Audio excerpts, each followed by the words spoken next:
أعوذ بالله من الشيطان الرجيم. بسم الله الرحمن الرحيم. وإذ واعدنا موسى 40 ليلة ثم اتخذتم العجل من بعده وأنتم ظالمون ثم عفونا عنكم من بعد ذلك لعلكم تشكرون. الحمد لله والصلاة والسلام على رسول الله وما بعد.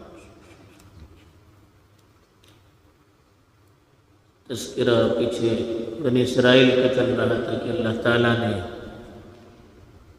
مختلف زمانوں میں ان پر کس طرح سے انعامات کیے تھے.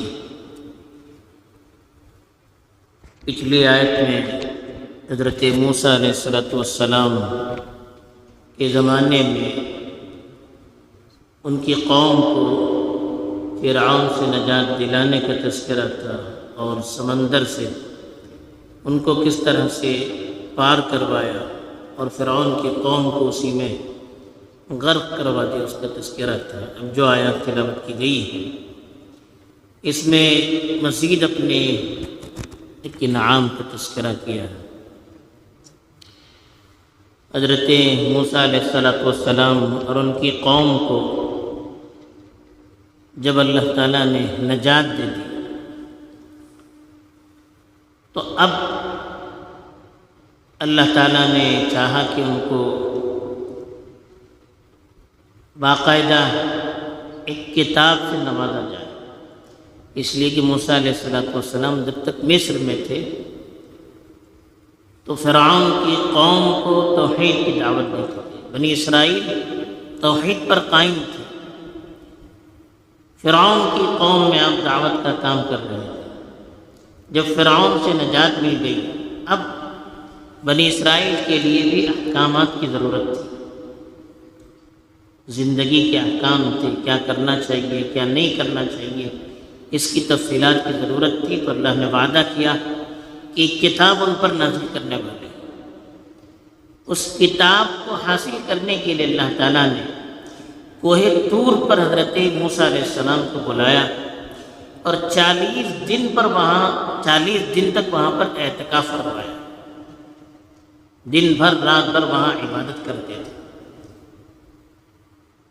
اس مدت میں 40 دن کی جو مدت تھی، اس مدت میں حضرت موسیٰ تو کوہ طور پر عبادت کرتے تھے اور اپنی روحانیت کو ترقی دیتے تھے، اس لیے کہ جو کتاب ان کو دی جانے والی تھی اس کتاب کو حاصل کرنے کے لیے، اس کتاب کا بیڑا اٹھانے کے لیے بڑی روحانی طاقت کی ضرورت تھی. تو اللہ تعالیٰ نے اپنی نگرانی میں 40 دن تک ان سے مجاہدے کروائے.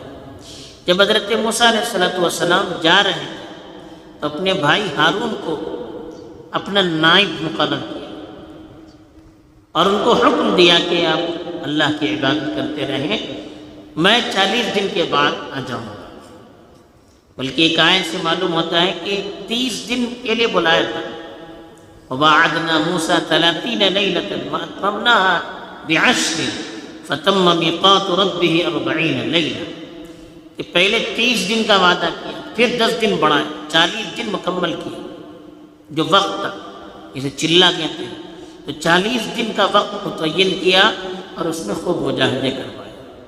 اب یہ 40 دن جو موسیٰ علیہ السلام غائب رہے، اس مدت میں حضرت ہارون علیہ السلام ان کی قوم کے ذمہ دار تھے. اب اس مدت میں موسیٰ علیہ السلام کی قوم کا ایک شخص تھا سامری، جس کے بارے میں علماء کی مختلف آراء ہیں. بعض لوگوں نے لکھا ہے کہ وہ اندر سے تو مسلمان نہیں تھا لیکن ظاہراً اپنے آپ کو مسلمان ظاہر کر رہا تھا. حضرت موسیٰ علیہ السلام کا اپنے آپ کو پیرو کہتا تھا.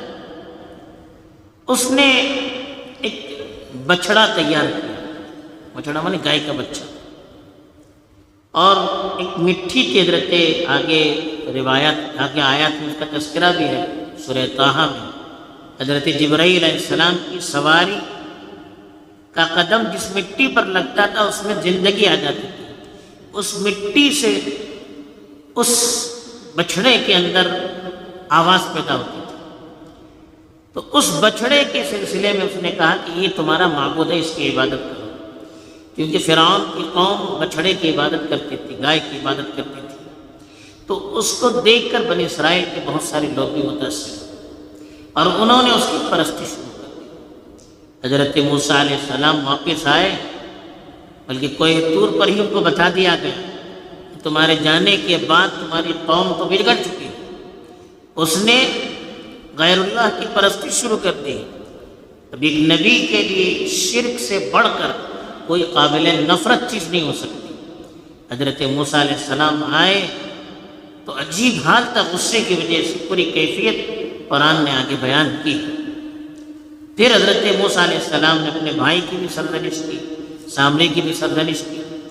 تو اس واقعے کو یاد دلاتے ہوئے اللہ نے یہاں پر کہا کہ وَإِذْ وَاعَدْنَا مُوسَىٰ، وَإِذْ من اس وقت، وَاعَدْنَا جب ہم نے وعدہ کیا، موسیٰ سے 40 لیلۃ 40 رات کا، یعنی موسیٰ علیہ السلام کو کوہ طور پر بلا کر 40 دن 40 رات تک وہاں پر عبادت کرنے کے لیے کہا اور وعدہ کیا کہ اس کے بعد انہیں توریت دی جائے گی۔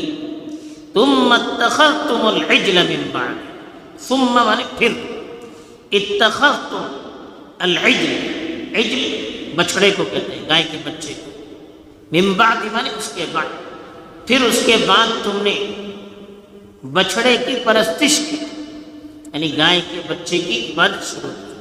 وَأَنْتُمْ ظَالِمُونَ، جبکہ تم ظالم تھے۔ ظالم کا مطلب حق تلفی کرنا، یعنی جس پیشانی کو اللہ کے سامنے جھکانا تھا آپ نے اس کو گائے کے سامنے جھکا دیا، اس بچڑے کے سامنے جھکا دیا۔ اللہ کو چھوڑ کر تم نے غیر اللہ کی عبادت کی، تو یہ سب سے بڑا ظلم نہ حق تلفی ہے۔ تو اس لیے کہا وَأَنْتُمْ ظَالِمُونَ، بچڑے کی پرستش کر کے تم ظالم ہو گئے، اللہ کے نافرمان ہو گئے۔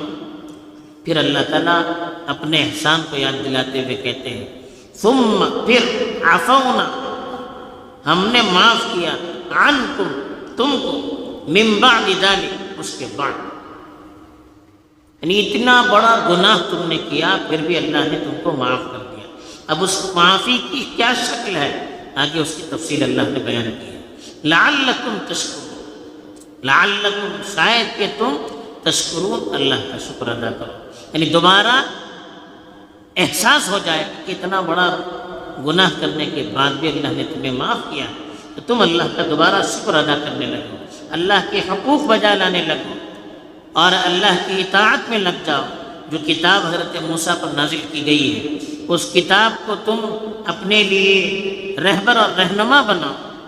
اس مقصد کے لیے ہم نے تمہیں معاف کیا تھا، لیکن پھر تم نے کیا کیا؟ یہ اللہ کے رسول کے زمانے کے جو یہودی تھے ان سے کہہ رہے کہ پھر تم نے کیا کیا؟